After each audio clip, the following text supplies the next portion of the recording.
Shalom. Shalom. Ada sukacita di tempat ini pada malam hari ini. Boleh saya lihat lambaian tangannya. Kita mau berikan kemuliaan buat Tuhan kita. Haleluya. Mari bapak-bapak, ibu-ibu, adik-adik, kakak-kakak sekalian, saya mau mengajak kita pada malam hari ini, kita mau tundukkan kepala, kita mau mengucap syukur buat kebaikan Tuhan sepanjang hidup kita. Kita mau membawa hati kita membawa hidup kita mau serahkan semuanya hanya untuk kemuliaan nama Tuhan saja. Kita mau minta pengurapan yang baru dari Tuhan untuk melancarkan, untuk memberkati pelayanan kita untuk 1 bulan ke depan.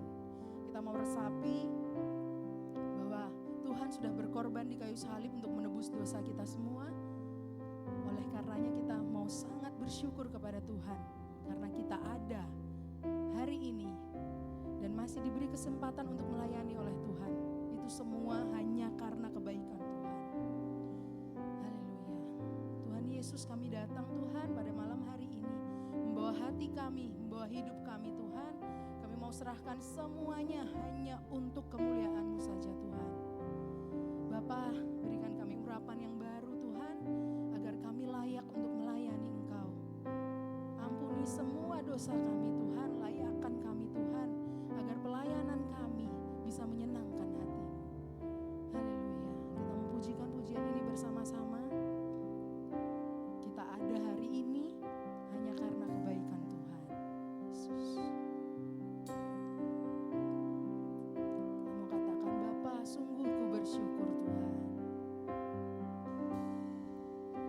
Tuhan, sungguh ku bersyukur. Kau menyertai hidupku selama ini. Bapa, ku berterima kasih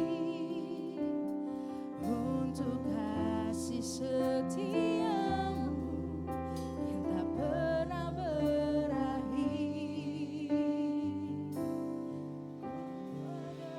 Hari ini karena Tuhan baik dan teramat baik bagiku.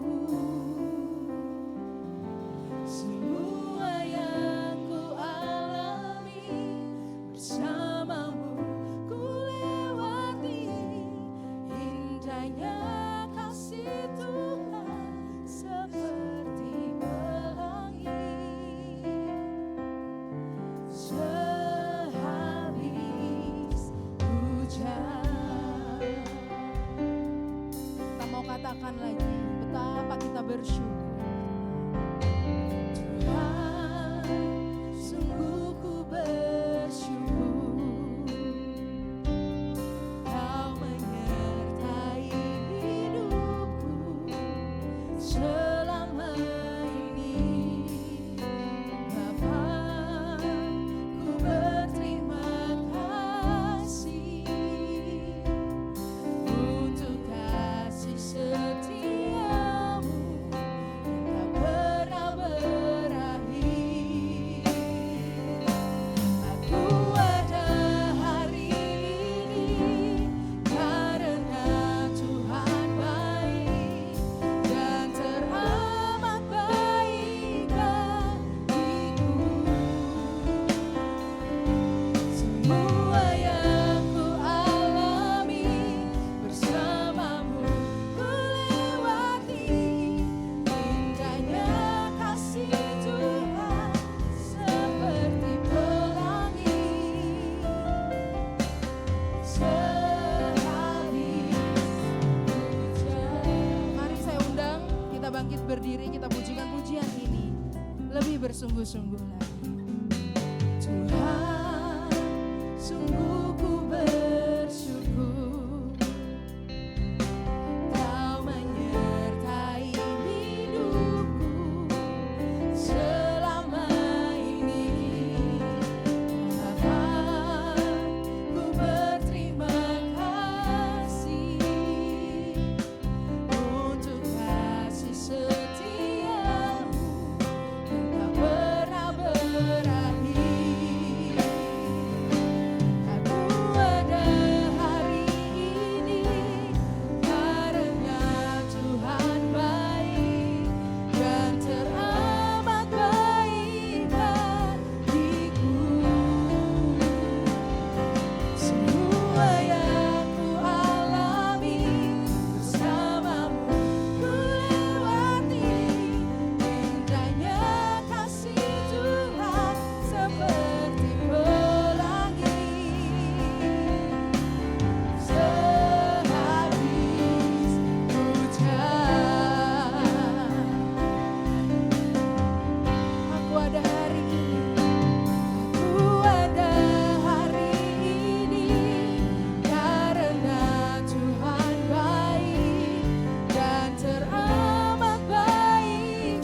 serahkan hidup kita kepada Tuhan.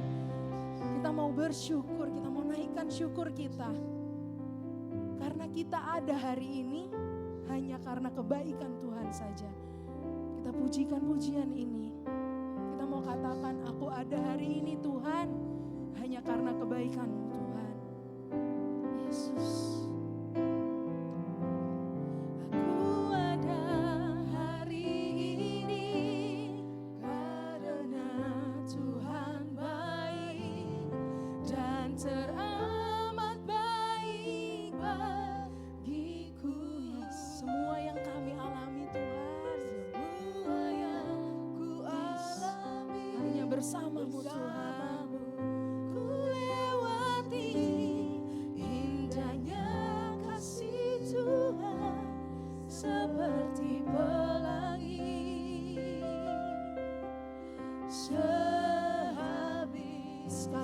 Sekali lagi kita mau pujikan, biar jemaat Tuhan saja pujikan. Aku ada.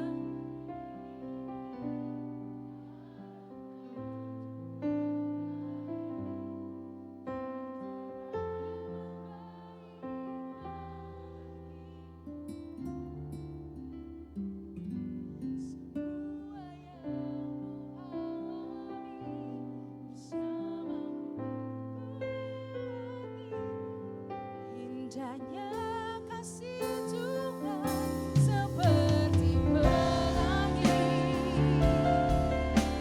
sehabis hujan.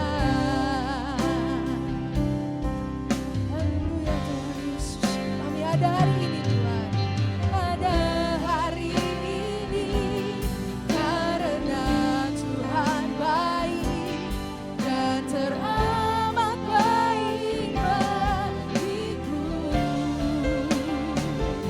Semua yang ku alami bersama-Mu, ku lewati indahnya kasih Tuhan seperti pelangi. Indahnya kasih Tuhan, indahnya kasih Tuhan seperti pelangi.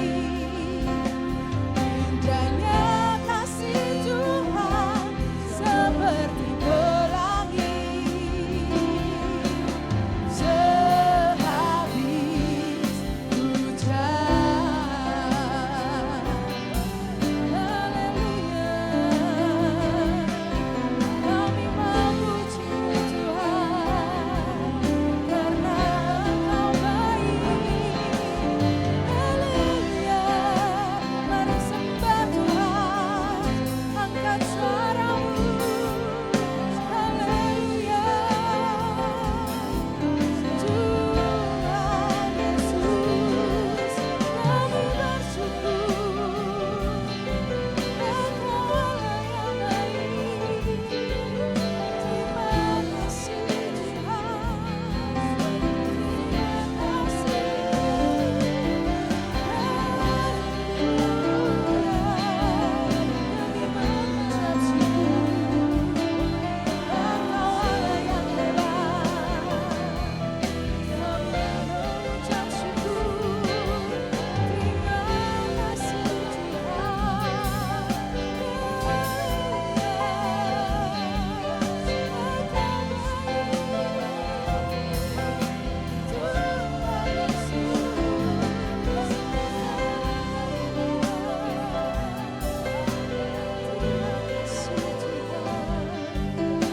Ajaib perbuatanmu, ini kami Tuhan.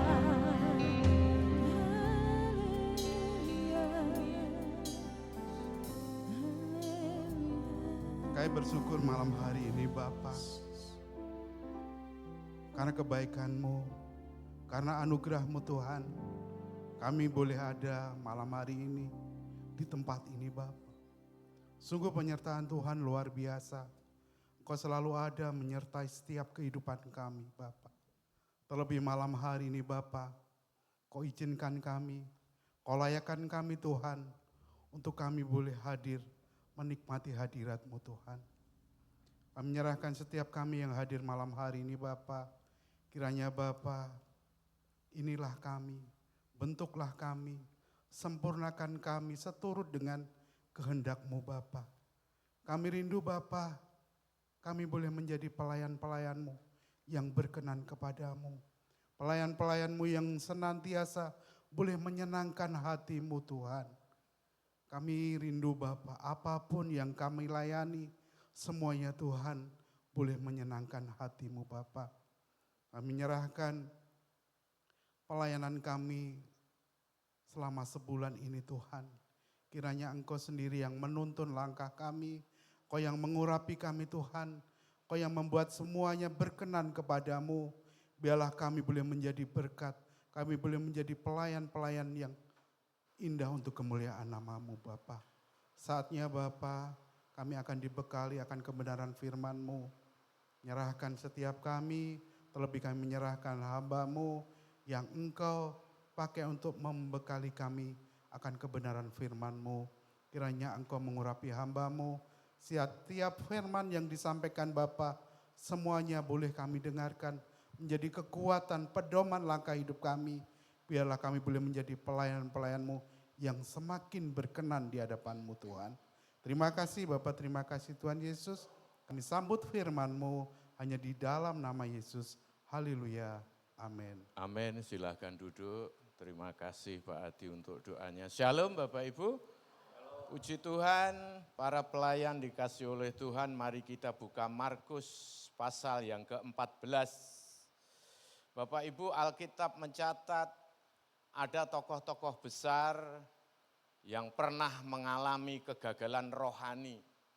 Seperti Musa pernah membunuh orang Mesir, Petrus menyangkal Tuhan Yesus 3 kali, Daud pernah jatuh dalam perjinahan, tetapi mereka semua akhirnya bangkit dipakai oleh Tuhan. Nah, saya ingin mengajak kita pada sore hari ini, malam hari ini, belajar dari seorang yang Bapak Ibu mungkin jarang untuk mendengarkan kisah hidup dari seorang tokoh yang akan kita pelajari, yang tidak lain adalah Markus. Ya, penulis Injil Markus. Bapak Ibu, Markus menulis bukan berdasarkan kesaksian pribadinya, tetapi Markus yang lengkapnya Yohanes Markus itu menulis Injil Markus itu berdasarkan kesaksian dari Petrus. Nanti kita akan lihat bagaimana perjalanan Markus ini. Markus pasal 14 ayat 50, 51, 52. Saya bacakan, lalu semua murid itu meninggalkan dia dan melarikan diri. 51, ada seorang muda yang pada waktu itu hanya memakai sehelai kain lenan untuk menutup badannya mengikuti dia. Mereka hendak menangkapnya. 52, tetapi ia melepaskan kainnya dan lari dengan telanjang Bapak Ibu. Ini Markus sedang menulis tentang dia sendiri. Markus, dia tidak ikut sejak dari awal perjalanan Tuhan Yesus melayani, tetapi dia ada di ujung dari Tuhan Yesus sebelum masuk ke penyaliban. Kita lihat kalau orang pakai kain lenan berarti dia berlatar belakang orang yang kaya Bapak Ibu. Ya, jadi dia ada di bagian terakhir dari perjalanan yang Tuhan Yesus kerjakan selama pelayanannya. Dia melihat di saat-saat terakhir, kalau Bapak Ibu lihat ayat-ayat sebelumnya, itu Tuhan Yesus ditangkap. Jadi dia masih pakai, kalau kita bukan kemul ya, jadi seperti piyama tapi terbuat dari kain lenan. Dia ikuti, semua muridnya lari dan dia mau ditangkap. Dan ayat 52 tadi, tetapi ia melepaskan kainnya dan lari dengan telanjang. Mau ikut Tuhan Yesus, tetapi ya takut mau ikut Tuhan Yesus, tetapi ketika bahaya datang, dia pergi, dia meninggalkan. Jadi iman yang belum matang itu mudah goyah saat tekanan datang. Jadi kita lihat awalnya Markus ini pengen sekali ikut Yesus, tetapi ketika yang dihadapi, murid-muridnya Tuhan Yesus lari dan Markus pun juga ikut lari. Nah, berikutnya bagaimana perjalanan Markus. Jadi kalau Bapak Ibu tahu, Markus ini akhirnya singkat cerita dia jadi Kristen.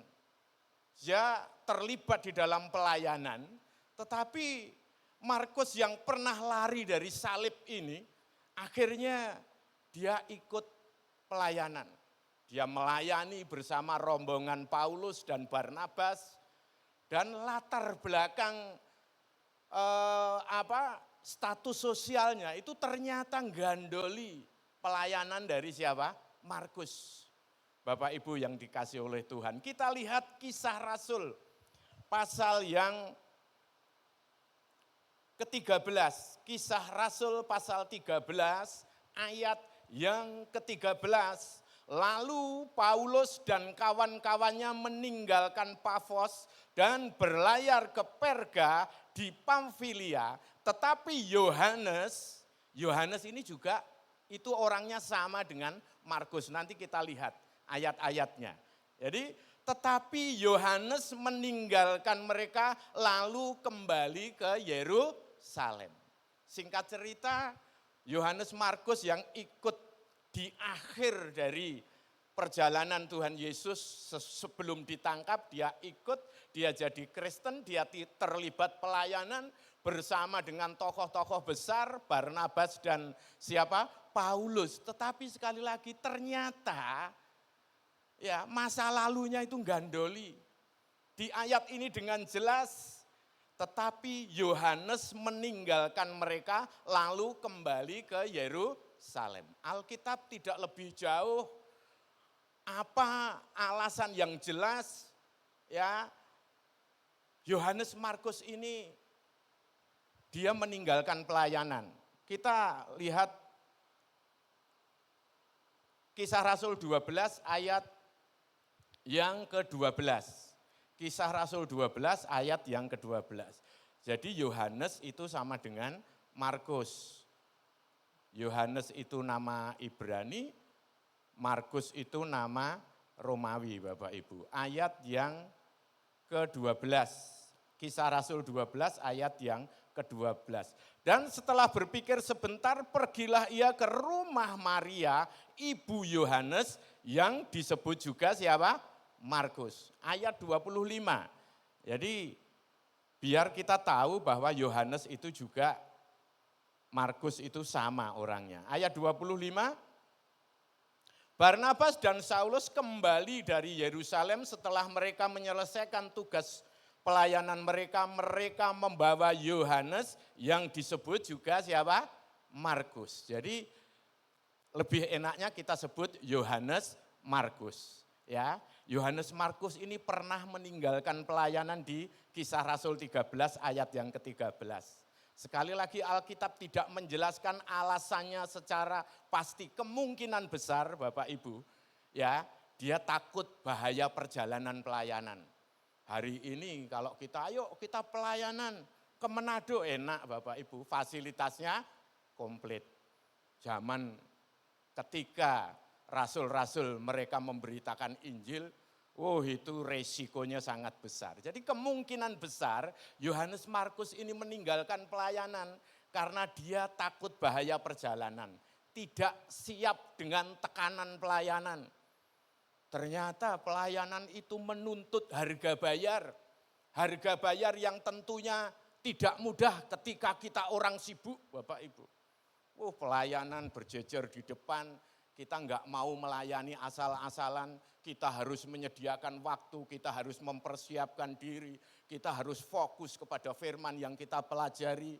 Ya sekali lagi, Bapak Ibu yang dikasih oleh Tuhan, ternyata di dalam pelayanan itu ada tekanan-tekanan. Belum lagi kalau pelayanan itu tim Bapak Ibu yang dikasih oleh Tuhan. Ide satu orang tidak diterima, tersinggung dan lain sebagainya.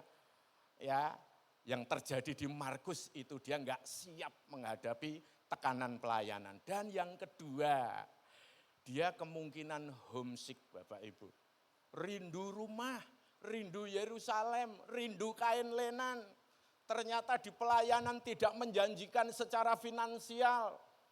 Ya, apalagi tahun-tahun pertama bagaimana gereja Tuhan itu berdiri Bapak Ibu. Itu sangat-sangat hidup berimannya itu luar biasa. Dia masih mbok-mboken, masih kangen apa? Rumah. Ya dia mungkin ingat kasurnya yang empuk. Dia pakai sing mentul-mentul itu apa itu? Ya spring bednya itu yang nyaman. Dia masih ingat itu. Pelayanan harus tidur di alasnya, alas bambu. Ketika saya ada di Kalimantan Bapak Ibu, Kalimantan Barat tahun 90, tekanannya begitu luar biasa.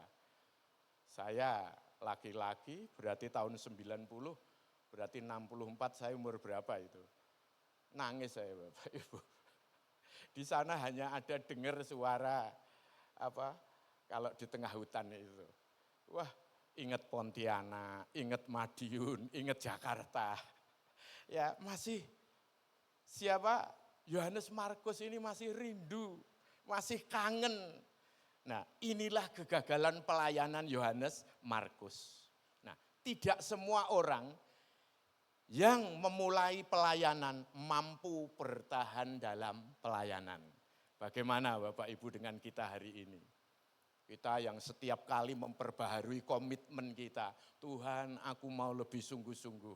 Itu ada konsekuensi yang harus kita bayar Bapak Ibu. Jangan hanya janji, tinggal janji.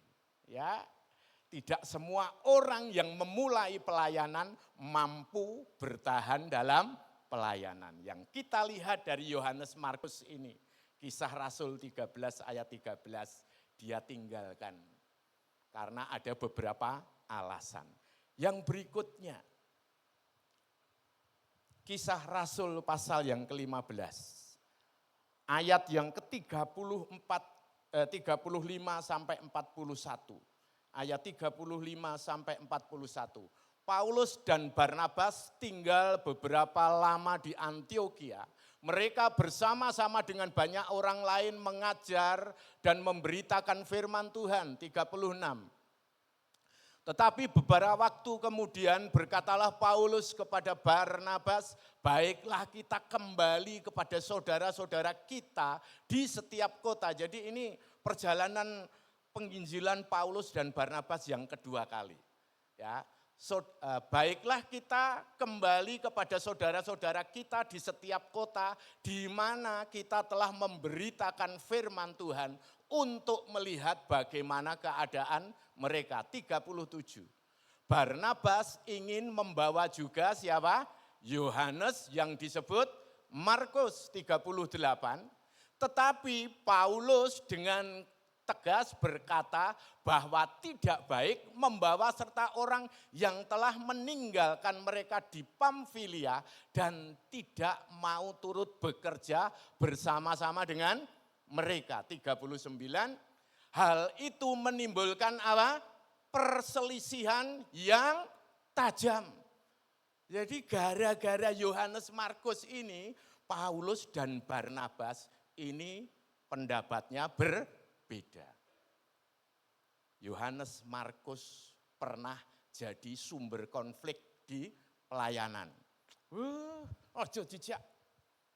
Dia balik kucing. Ya, balik kucing itu kembali ke tempatnya. Dia bukan orang yang memandang terus ke depan. Dia balik lagi. Itu alasan siapa? Paulus. Tapi Barnabas dengan lembut, dia bimbing Yohanes Markus ini, dia muridkan, dia beri kesempatan yang kedua kepada Yohanes Markus ini dan nanti kita lihat orang yang pernah yang awalnya ikut Tuhan Yesus ya dia meninggalkan lari dari salib, dia meninggalkan pelayanan, sekarang jadi sumber konflik antara Barnabas dan siapa? Paulus.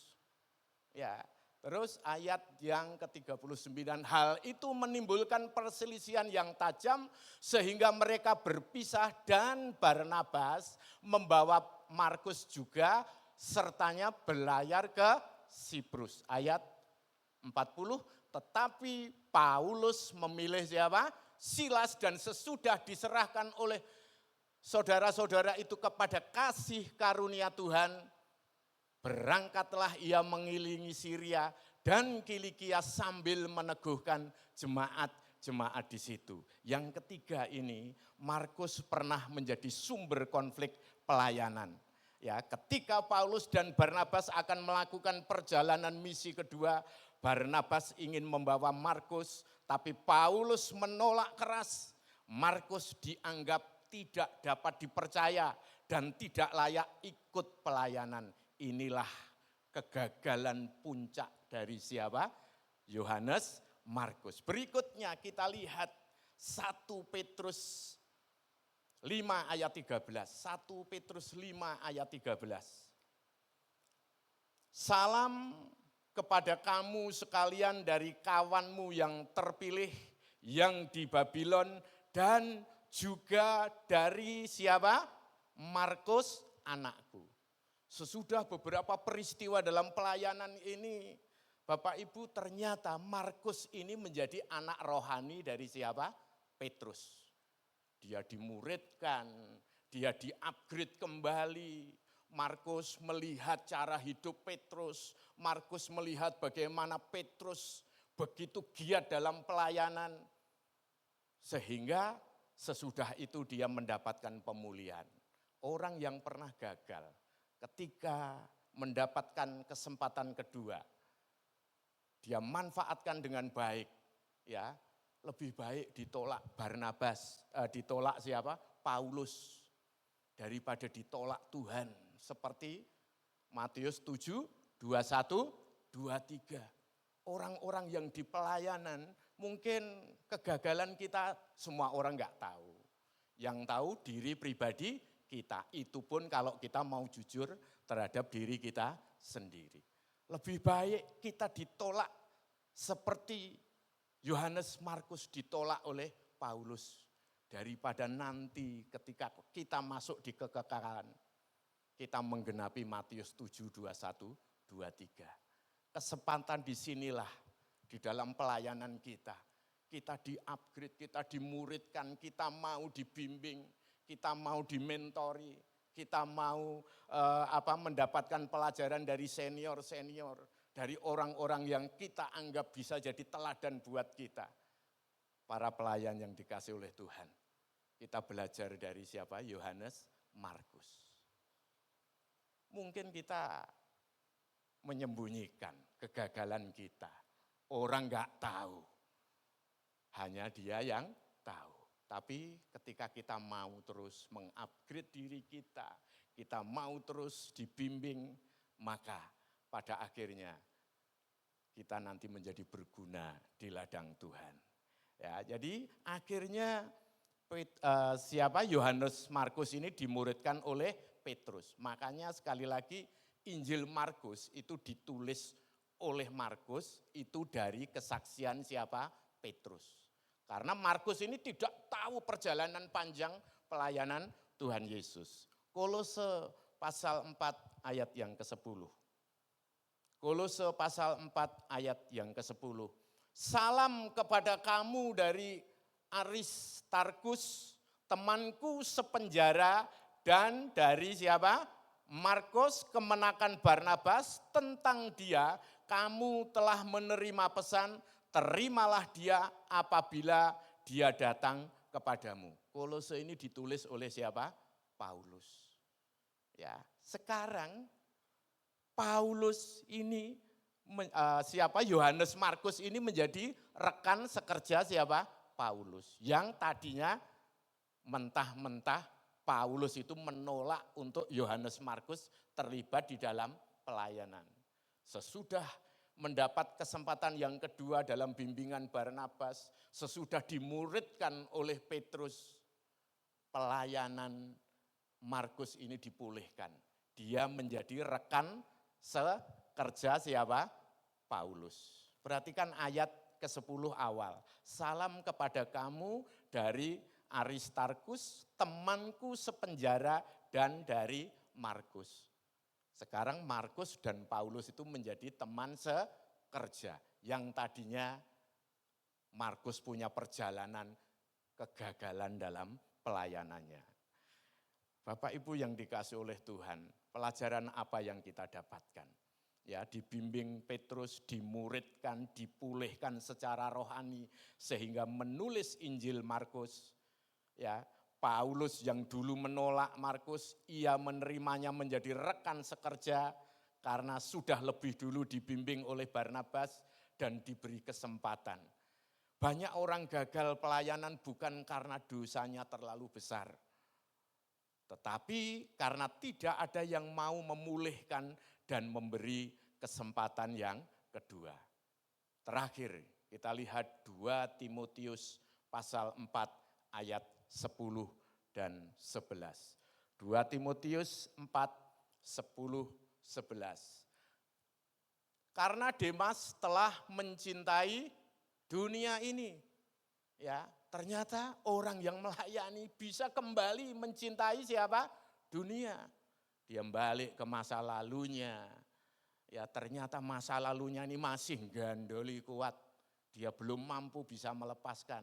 Ya, dikatakan karena Demas telah mencintai dunia ini dan meninggalkan aku, Paulus, ia telah berangkat ke Tesalonika, Kreskes telah pergi ke Galatia dan Titus ke Dalmatia.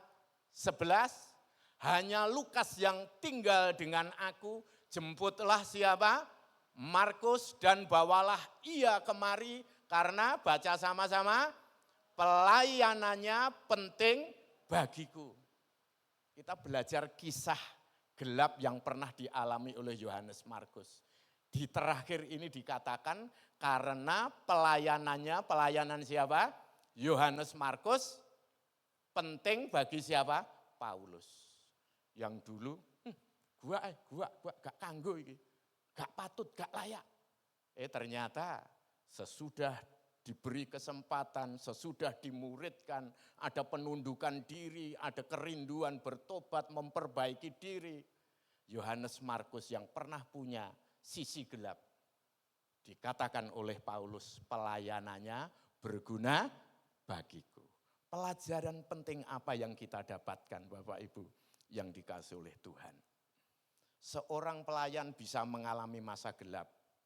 Markus pernah lari dari salib, meninggalkan pelayanan, menjadi penyebab konflik dalam pelayanan. Tuhan memberi kesempatan kedua melalui Barnabas, melalui Petrus dengan proses pemuritan. Dan Tuhan dapat memakai kembali pelayanan yang pernah gagal. Akhirnya Markus menjadi rekan Paulus, menjadi anak rohani Petrus, penulis Injil Markus dari kesaksian Paulus. Kegagalan tidak menentukan akhir pelayanan seseorang. Asal mau diproses, mau dimuridkan, mau hidup dalam pertobatan, Tuhan akan bisa pakai kembali untuk hormat dan kemuliaan namanya. Amin.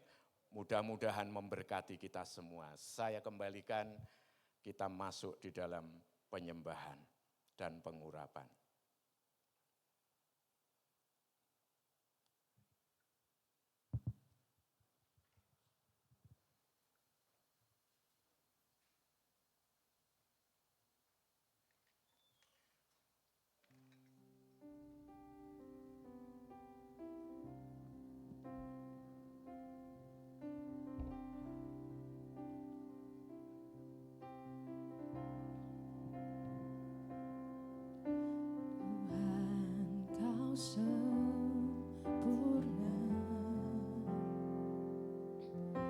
Dalam rencanamu dan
serahkan hidupku, murnikan dengan rohmu. Hidupku menggenapi firman-Mu, tanda mujizat sertai tiap langkahku. Kau bersamaku di dalamku, jadi bukti hidupku menggenapi firman-Mu. Tanda mujizat sertai tiap langkahku. Kau bersamaku di dalamku, jadi bukti hidupku menggenapi firman-Mu. Tanda mujizat sertai tiap langkahku. Kau bersamaku di dalamku, jadi bukti hidupku menggenapi firman-Mu. Tanda mujizat sertai tiap langkahku. Kau bersamaku di dalamku, jadi bukti hidupku menggenapi firman-Mu.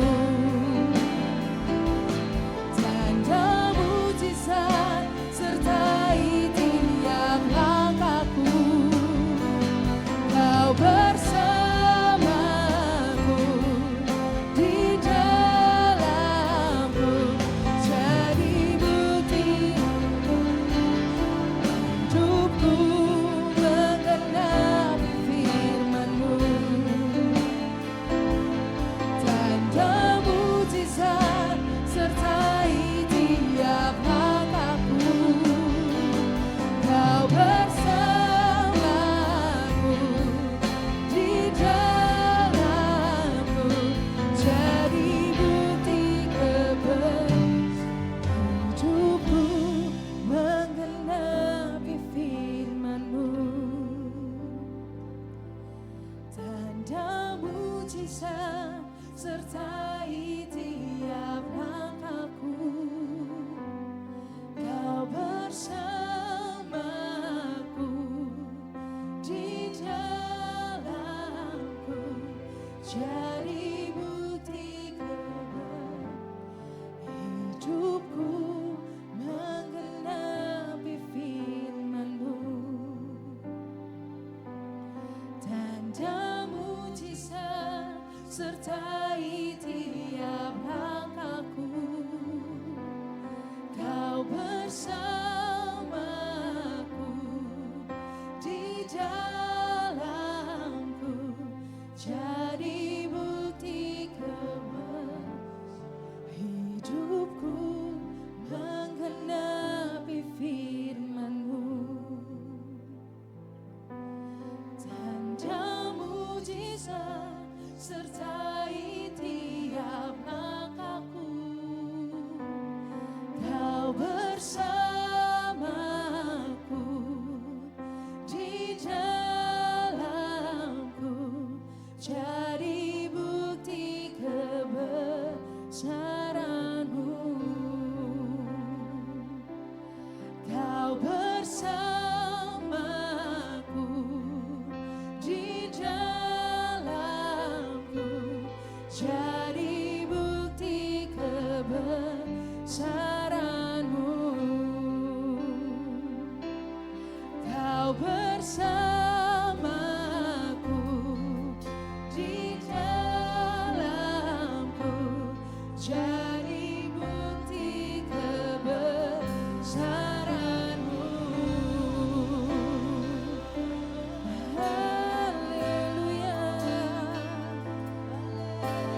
jemaat Tuhan yang sudah menerima pengurapan, saya undang kita bangkit berdiri.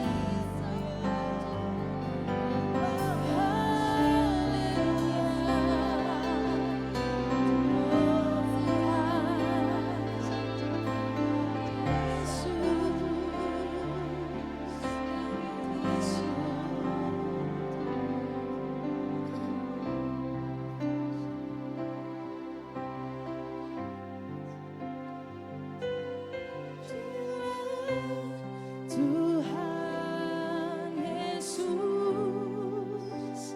ditinggikan di atas pujian,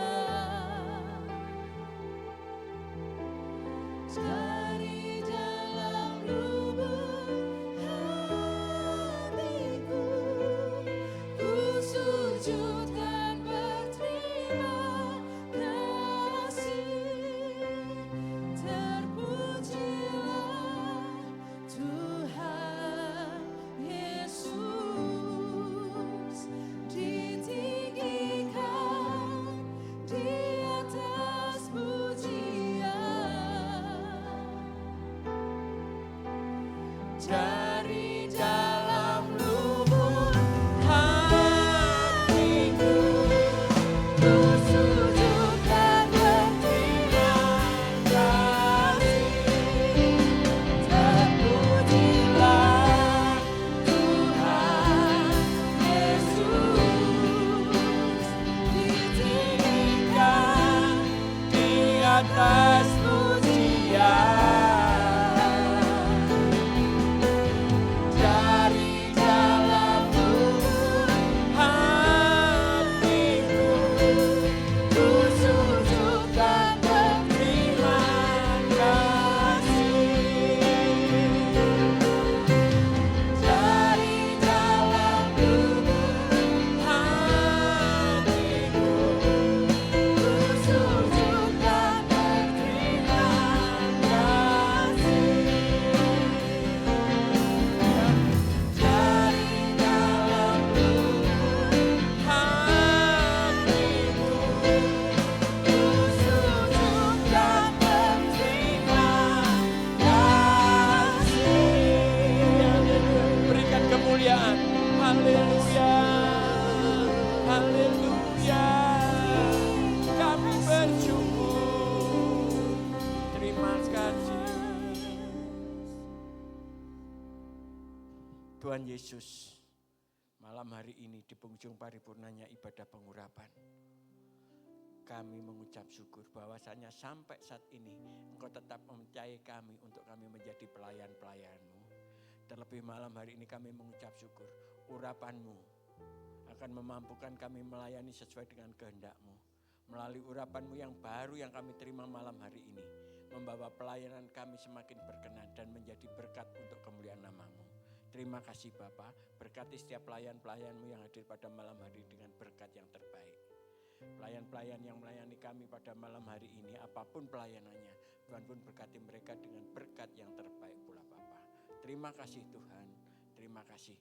Sekali lagi, dalam pelayanan kami persembahan, kami boleh berkurang-kurang, tetapi Engkau Yesus harus semakin bertambah-tambah. Sehingga melalui pelayanan kami, melalui gereja-Mu di tempat ini, nama Tuhan ditinggikan dan dimuliakan. Dan rencana Allah nyata digenapi dalam hidup kami melalui pelayanan kami. Terima kasih Bapa, terima kasih Tuhan. Mampukan kami untuk memberikan yang terbaik seperti Engkau pun selalu memberi yang terbaik kepada kami dalam pelayanan kami Bapa. Terima kasih Tuhan. Kami tetap berdoa untuk ibadah besok, kiranya Tuhan campur tangan, Tuhan lawat, Tuhan hadir, Tuhan pimpin dari awal pertengahan hingga paripurnanya. Ibadah perjamuan kudus, ibadah Paskah yang disertai dengan pengambilan ayat, kiranya Tuhan campur tangan. Dan ibadah yang kami persiapkan dan yang kami dirikan besok, biarlah berkenan dan menyenangkan hati-Mu. Sekali lagi urapan-Mu yang baru memampukan kami melayani sesuai dengan kehendak-Mu besok Tuhan. Terima kasih. Berkati Bapak Gembala kami yang akan menyampaikan kebenaran firman-Mu. Berikan kekuatan, kesehatan kepada Bapak Gembala kami Tuhan. Segala persiapannya kami serahkan ke dalam tangan kuat kuasa-Mu. Kau angkat segala jerih lelahnya. Kau gantikan dengan damai sejahtera dan sukacita. Pewahyuan-pewahyuan yang baru terus-menerus Kau limpahkan kepada Bapak Gembala kami. Sehingga setiap firman yang disampaikan adalah isi hati Tuhan untuk kami semua. Yang akan mengubah kehidupan kami. Yaitu kehidupan yang berkenan, menyenangkan, dan bergantung penuh kepadamu Bapa. Terima kasih Bapa. Fasilitas sarana dan prasarana yang kami gunakan dalam ibadah besok. Baik perangkat lunak maupun perangkat keras Tuhan. Tuhan jamah, sucikan, kuduskan, jauhkan dari hal yang bukan dari rencanamu. Jauhkan dari gangguan-gangguan, jauhkan dari kerusakan. Sehingga melalui semua alat-alat ini Tuhan. Dalam pelayanan kami untuk kemuliaan nama-Mu Bapa. Terima kasih Bapa. Terima kasih. Kami mengucap syukur untuk malam ini sekali lagi. Dan kami percaya ibadah yang kami dirikan pada malam hari ini berkenan dan menyenangkan hati-Mu. Malam hari ini kami juga mengucap syukur karena salah satu anak-Mu, Tante Mumu, telah berkorban untuk memberikan persembahan konsumsi bagi kami malam hari ini Tuhan. Sebelum kami nikmati, sucikan, kuduskan, menjadikan kekuatan bagi tubuh kami yang akan kami kembalikan untuk kemuliaan nama-Mu. Engkau memberkati Tante Mumu beserta seluruh keluarga besarnya, anak-anak, menantu, cucu, dimanapun mereka berada. Tuhan berkati dengan berkat yang terbaik. Terima kasih Bapa. Dan sebentar kami akan kembali. Kami juga masih ada yang melakukan aktivitas mempersiapkan diri dalam ibadah besok. Dalam latihan-latihan Tuhan tetap campur tangan Tuhan dan tolong. Terima kasih Bapa. Melalui jalan yang gelap beserta rintiknya hujan, penyertaan-Mu nyata. Hantarkan kami sampai dengan tujuan, sampai dengan rumah yang jauh maupun yang dekat. Dengan tak kurang satu apapun. Untuk kami kembali boleh berkumpul dan menjadi berkat bagi keluarga kami. Terima kasih Bapa. Terima kasih pertemukan kami dalam ibadah besok dengan tak kurang satu apapun, penuh dengan sukacita dan damai sejahtera untuk kemuliaan nama-Mu. Dalam nama Tuhan Yesus Kristus. Karena itu berdoalah demikian. Bapa kami yang di surga, dikuduskanlah nama-Mu, datanglah kerajaan-Mu, jadilah kehendak-Mu di bumi seperti di surga. Berikanlah kami pada hari ini makanan kami yang secukupnya. Dan ampunilah kami akan kesalahan kami, seperti kami juga mengampuni orang yang bersalah. Dan janganlah membawa kami ke dalam pencobaan, tetapi lepaskanlah kami daripada yang jahat, karena Engkaulah yang mempunyai kerajaan dan kuasa dan kemuliaan sampai selama-lamanya. Amin. Mari kita angkat tangan kita, menengadah penuh dengan iman untuk siap menyambut dan menerima berkat Tuhan. Saudara-saudariku yang terkasih, Tuhan senantiasa melindungi dan memberkati kita. Tuhan senantiasa menghadapkan wajahnya dan melimpahkan kasih karunia dan damai sejahtera yang luar biasa dalam kehidupan kita. Dan di dalam nama Bapa, Putra dan Roh Kudus, terimalah berkat jasmani, terlebih berkat rohani, damai sejahtera, sukacita, pengiringan dan penyertaan, serta pemulihan dari Tuhan kita Yesus Kristus. Serta terimalah persekutuan yang indah dan harmonis, yang turun melimpah penuh dengan sukacita dan damai sejahtera dalam Roh Kudus. Turun melimpah atas kita, atas keluarga kita, atas usaha dan pekerjaan kita. Turun melimpah mulai malam hari ini sampai selama-lamanya. Kita yang diberkati dengan iman dan sukacita, sama-sama kita katakan amin. Selamat malam, Tuhan Yesus memberkati. Selamat malam Bapak-Bapak, khususnya Bapak-Bapak, Shalom. Sebelum pulang, sebelum ambil konsumsi di bawah, saya mau butuh